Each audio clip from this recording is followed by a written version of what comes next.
안녕하세요. MTN 이슈체크입니다. 저는 나은수 기자이고요. 여러분들 최근 국내 방산 기업들이 수주 재팟이 터졌다라는 보도 많이 보셨을 것 같은데요. 폴란드와 수십조 원의 방산 계약을 체결했고 촬영하는 7일인 오늘도 LIG 넥스원이 사우디아라비아와 4.2조 원 규모의 무기 수출 계약을 체결했다는 보도도 나왔습니다. 그런데 최근에는 이런 보도들도 있습니다. 수출입은행법, 이른바 수은법 개정안이 통과하지 못하면 방산 수출에 난항을 겪을 수 있다는 보도인데요. 뭔지는 모르겠지만 수은법 개정안이 무산되면 폴란드가 계약을 철회할 수 있다는 보도들도 보이고요. 총선이 2달밖에 남지 않은 시점인데 이번에 법안이 통과되지 않을 경우 22대 국회에서 논의를 원점에서 다시 해야 된다고 합니다. 그래서 이번 이슈 체크 시간에서는 수은법과 방산업에 대해 좀 다뤄보려고 하는데요.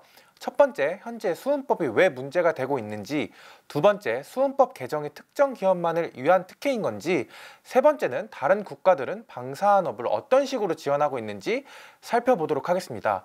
그리고 마지막에는 살짝 폴란드 상황은 지금 어떤지도 한번 알아보도록 할게요.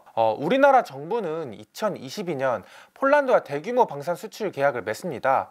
다음 보시는 건 폴란드와 맺은 1차 계약인데 세부적으로 보면 K2전차, 현대 로템이 만들었고요. 180대, 그 다음에 하나 에어로스페이스가 만든 K9 자주포 212문, 그 다음에 다연장 로켓 천무 218문이고 한국항공우주, 그러니까 카이가 만드는 FA50 전투기 48대, 계약 규모는 총 17조 원입니다. 현재 진행 중인 2차 계약은 그 규모가 더 큽니다. 지금 알려진 건 K2 전차 820대, K9 자주포 460문인데 계약 규모로는 약 30조 원 정도 된다고 하고요.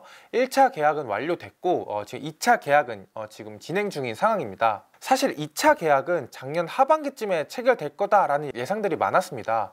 그런데 생각보다 좀 난관이 꽤 있는 것 같고요. 뒤에 이야기를 하겠지만 현재 폴란드 정권이 바뀐 것도 영향이 있습니다. 아무튼 이런 무기 계약 같은 경우에는 국방 영역이다 보니까 계약 자체가 국가 대 국가로 우선 이뤄지는데요. 이런 방산 분야뿐만 아니라 플랜트, 항공기, 이런 인프라나 수주 산업 같은 경우에는 이렇게 국가 간 계약이 이뤄집니다. 근데 여기서 폴란드가 우리나라 정부에 요구를 하는 게 있습니다. 한마디로 요약하면 무기를 사긴 살 건데 무기 살 돈을 빌려줘 라는 게 이제 폴란드 정부의 현재 요구 사안입니다. 근데 이게 폴란드가 돈이 없어 그렇다기보단 원래 방산, 원자력, 플랜트 이런 수주 산업군들은 판매하는 국가에서 돈을 빌려줍니다. 수출 국가들이 돈 물려줄 테니까 우리 거 사줘 이런 거죠. 우리나라도 미국에서 무기를 살 때 조금 좀 방식은 다르지만 이런 방식으로 지원을 받았고요. 중국도 2022년에 유럽 항공사 에어버스 항공기 292대를 48조 원에 사기로 했거든요. 근데 유럽이 중국에 수십조 원을 이렇게 빌려줬습니다. 그래서 이런 수주 사업 같은 경우에는 얼마나 좋은 조건에 판매국이 돈을 빌려주는지도 협상에 굉장히 중요한 요소라고 하고요. 그래서 이렇게 돈을 빌려주는 걸 수출 파이낸싱이라고 하는데 어떤 구조로 이루어지는지 한번 보면요. 물론 이제 수출 파이낸싱 방식이 너무 다양하긴 하지만 대략적인 흐름만 이렇게 보도록 할게요. 첫 번째, 우리나라 정부하고 수입국가하고 계약을 체결하게 되면 이렇게 우리나라 이게 수출 기업하고 수입국 정부하고 이렇게 계약을 체결하게 되고요. 그렇게 되면 이제 우리나라 수출입은행이 이 수입국 정부의 수입국 정부의 은행에 이렇게 대출을 해줍니다. 그렇게 되면 대출을 해주게 되면 이제 이 돈을 다시 수입국 정부에 대출을 해주게 되는 거고요. 이 돈이 이렇게 흘러가는 게 보이시죠? 수입국 정부가 다시 수출 기업에 이렇게 이 돈을 지급을 하게 됩니다. 그러면 이 수입국 정부가 세금을 걷어서 돈을 마련을 할 수도 있고 국채로 이렇게 돈을 찍어서 이렇게 돈을 마련을 할 수 있는 거잖아요. 그래서 여러 방법으로 이렇게 돈을 조달하게 되면 수입국 은행에게 다시 이렇게 상환을 하게 되고 수입국 은행은 다시 수출입은행에 이렇게 상환을 한다고 보시면 됩니다. 보통 이 상환 기간이 짧게는 한 10년, 길게는 한 50년까지도 된다고 하고요. 그런데 우리나라 수출입은행이 돈을 빌려줄 수 있는 데에는 한도가 있습니다. 당연히 막 빌려줄 수는 없는 거잖아요. 여기 한국수출입은행법 시행령 17조의 5인데요. 수출입은행이 한 곳에 빌려줄 수 있는 한도가 자기 자본의 40%로 제한된다는 조항입니다. 자기 자본은 자산에서 부채를 뺀 순자본을 의미하고요. 쉽게 말해서 위험할 수 있으니 한 곳에 몰빵해서 돈 빌려주지 마라, 이런 의미입니다. 예를 들어 수출입은행의 자기 자본이 100만 원이라면 저한테 돈을 빌려줄 수 있는 최대 한도가 40만 원이라는 거죠.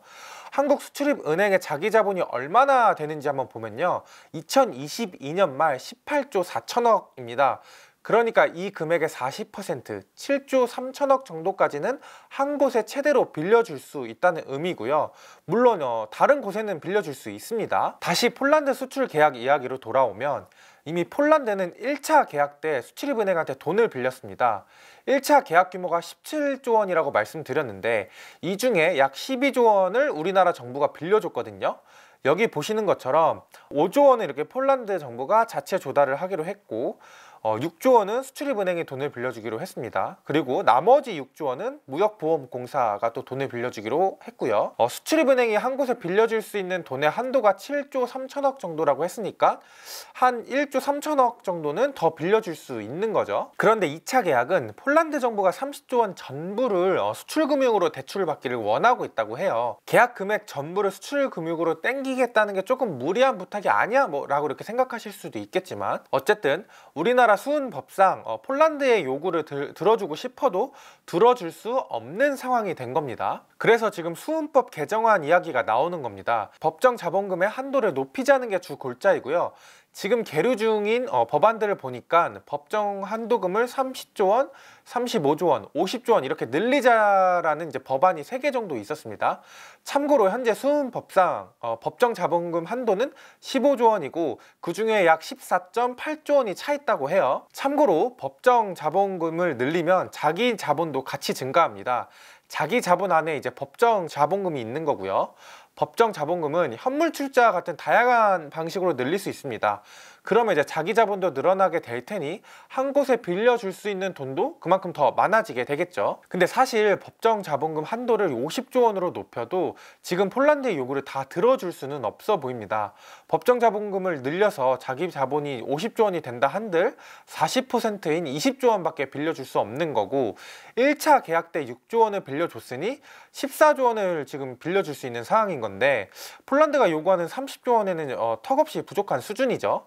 그래서 현재 KB, 신한 등등 이렇게 시중은행에서 한 3조 5천억 정도 대출을 해주기로 했고, 또 무역보험공사도 저번 1차 계약 때처럼 일부분을 부담할 가능성도 있는 상황입니다. 아무튼 다시 이야기로 돌아와서 국회가 왜 지금 이 법안 개정안 통과를 미루는지에 대해서 보면요, 우선 서울경제의 보도인데, 수출 지원을 위해 수은법 개정이 필요하지만 야당은 일부 기업에 특혜를 줄 수 있다면 소극적인 모습이다, 이런 내용이 있고요. 이 기사는 민주당 유동수 의원의 발언인데요, 기사를 좀 보면 이렇게 추가적으로 플랜트에 신용이 제공된다면 폴란드에만 수은 자본금의 절반이 넘는 규모가 투입된다. 그리고 특정 사업의 쏠림 현상은 수은의 건전 경영을 해친다. 그리고 법정 자본금이 상향되더라도 폴란드 방산 수출에 어느 정도의 이제 신용 공여를 제공하는 것인지 적절하게 따져봐야 된다. 그래서 이제 특정 기업에 특혜가 돌아가도록 법이 개정돼서는 안 된다, 이런 내용이죠. 그러니까 요약을 하면 법정 자본금을 늘리는 수은법 개정안이 방산 기업에게만 특혜가 돌아간다는 게 지금 유동수 의원의 이제 발언의 요약입니다. 물론 결과적으로만 보면 유 의원이 말한 대로 이제 당장 개정안이 통과되면 혜택을 보는 건 방산 기업이 될 가능성이 높습니다. 하지만 그렇다고 이걸 특혜라고 볼 수 있는지에 대해서는 좀 생각할 필요가 있어 보여요. 사실 이 법정 자본금을 높이자는 취지가 방산 기업에만 이렇게 특혜를 몰아주는 게 아니거든요. 과거부터 이렇게 꾸준히 이야기가 나왔던 내용이라고 합니다. 이 법안 개정 목적은 수출 기업을 지원하는 데 있습니다. 우리나라는 이제 원전도 수출해야 되고 플랜트도 수주해야 되고, 그러면 결국 이 수출 금융이 필수적이거든요. 근데 최근에는 워낙 방산 기업들이 수주 재팟이 터지다 보니 이쪽 기업군들에게 포커싱이 된 겁니다. 실제로 발의된 법안들을 보면 이런 내용들이 나와 있습니다. 윤영석 의원이 대표 발의한 내용을 보면 이 법안을 왜 제안했는지 이유가 나오는데요, 그대로 읽어보겠습니다. 방산 원전과 같은 산업에서의 수주가 증가하고 있고, 반도체, 배터리, 바이오와 같은 국가 전략, 신성장 산업에서도 핵심 기술 및 M&A 등을 위한 자금 수요가 지속 증가할 것으로 전망된다. 또한 사우디아라비아 네옴시티 건설 사업, 중동 에너지 개발 사업 등 해외 각지의 대형 인프라 사업이 예정된 상황에서 금융 지원의 필요성이 커지고 있다. 그래서 이 일부 법률안 개정을 건의한다라는 내용이죠. 그리고 또 방산은 지금 우리나라가 집중해서 키우겠다고 한 수출 사업입니다. 사실 이렇게 방산 산업을 키우겠다고 시작한 건 출발점이 문재인 정부 때거든요. 한국일보 12월 보도인데 문정부 들어서 방산 수출 실적이 확대됐다. 이게 국방부의 설명이다. 그 다음에 아랍에미리트의 4조 원 지대공 미사일 요격 체계인 천궁 납품 계약을 진행하는 등 K방산의 화력이 두드러진 결과다. 그리고 윤석열 정부 들어서서는 4대 방산 강국으로 이제 도약하겠다면서 이 방산 산업을 이제 전략 사업으로 꼽기도 했습니다. 그러니까 이전 정부나 지금 정부나 할 것 없이 방산 사업을 이제 미래 수출 사업으로 꼽고 지원을 하겠다고 공언을 한 거죠. 그런데 이렇게 지원을 약속하는데 이 제도가 뒷받침 못 되는 상황이고, 그래서 법을 지금 개정하자는 거거든요. 이걸 방산 기업의 특혜다? 라고 보는 건 좀 다소 무리일 수 있다는 생각이 듭니다. 그리고 방산 분야를 떠나서 수은의 법정 자본금 한도를 높인 게 굉장히 오래됐습니다. 흔히 우리나라는 이제 수출로 먹고 사는 국가다라는 말을 많이 하잖아요. 당연히 지난 10년 동안 수출 규모도 꾸준히 커졌을 테고요. 근데 이 법안이 2014년에 만들어진 겁니다. 2008년에 4조 원에서 8조 원으로 늘었고 2014년에 10조 원에서 이제 바꾼 이후로는 법안이 이제 지금까지 바뀌지 않은 상황이고요. 시간이 흐르면서 수출 규모도 계속 커지면 법도 이제 따라서 맞춰 가야 되는데 지금 그렇지 못한 거죠. 수은법을 개정하는 것 말고 현재 폴란드에 수출 금융을 해주는 방법이 없는 걸까? 라고 생각하실 수도 있는데요. 있긴 있습니다. 특별 승인이라는 게 있는데요. 금융위원회하고 기획재정부 장관이 협의해서 승인을 내주면 이 한도를 풀어줄 수는 있습니다. 실제로 MB정부 때 이 시행령을 근거로 한도가 넘게 수출 금융을 지원한 적이 있고요. 다만 이게 더 현실적이지 않다는 게 지금 문제입니다. 오히려 이렇게 예외로 방산기업한테 이제 수출 파이낸싱을 해주면 이거야말로 나중에 특혜 시비가 붙을 수 있기 때문인데요. 이런 예외는 이제 모든 수출 기업들에게 이제 혜택이 돌아가는 게 아니잖아요. 그래서 사실상 지금 법 개정을 통해서 자본금 한도를 높이고 수출 금융을 지원해주는 것밖에 답이 없다고 전문가들은 보고 있습니다. 마지막으로 다른 국가들이 어떻게 방산기업한테 수출 파이낸싱을 하는지 보면요. 우리나라보다 방산 경쟁력이 높은 국가들부터 볼게요. 참고로 우리나라가 방산 수출 9위 정도고요. 3위인 프랑스의 경우에는 방산 수출 파이낸싱 기조가 신중하면서도 자유롭게 라고 합니다. 일단 무기다 보니 안보적 리스크를 고려해서 상대국이 우방국인지 신중하게 따져서 돈을 빌려주고 대신 빌려주기로 결정을 하면 자유롭게 수출 금융을 지원해주는 식입니다. 실제로 프랑스 공공은행인 BPI의 수출금융 비중의 40%가 방산과 관련된 수출 파이낸싱이라고 하고요. 이 비중이 높은 걸 보면 프랑스는 이걸 특혜라고 생각하지는 않는 것 같습니다. 그리고 1위 국가인 미국은 우리나라와 달리 빌려주는데 한도를 정해놓지 않는다고 해요. 물론 내부적으로 신용도를 따져보는 절차들은 있을 수 있겠지만 우리나라처럼 법적으로 얼마까지 빌려줄 수 있다 이런 건 없다는 거죠. 일본도 마찬가지고요.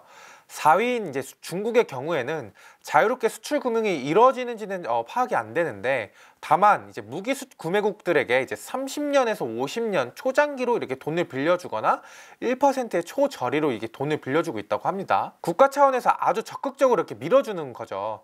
지금 우리나라가 법을 개정하느냐 마느냐 이러고 있는 사이에 우리나라보다 더 경쟁력 있는 국가들은 적극적으로 이제 방산 기업을 키워주고 있는 겁니다. 그리고 마지막으로 앞에서 말씀드린 폴란드 상황을 잠깐 전해드리면요.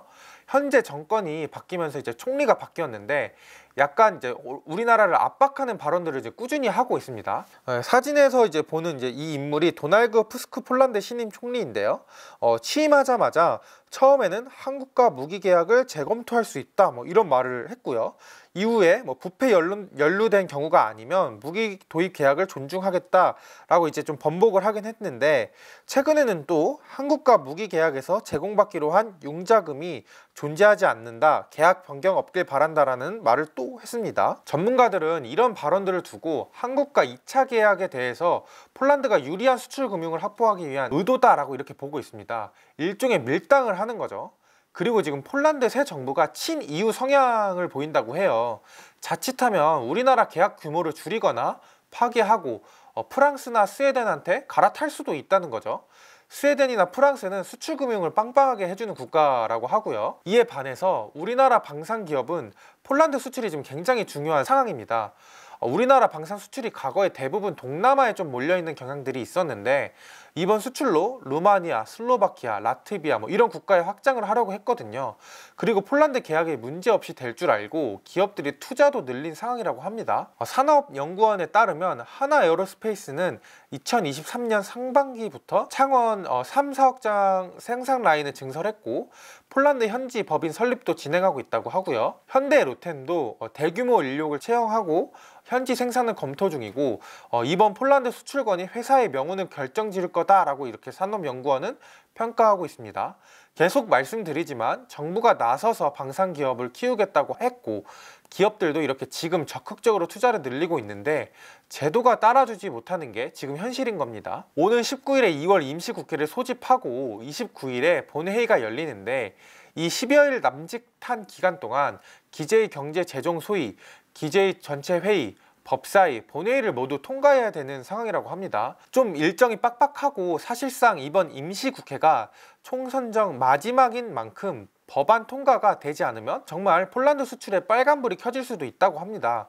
기간이 얼마 남지 않은 만큼 향후 상황을 지켜보고 저희 이슈 체크팀에서도 전달해 드리도록 할 텐데요. 아무쪼록 이 이슈가 좀 빨리 좀 좋게 해결됐으면 좋겠습니다. 지금까지 나은수 기자였고요. 다음에는 더 유익한 컨텐츠로 찾아뵙도록 하겠습니다. 감사합니다.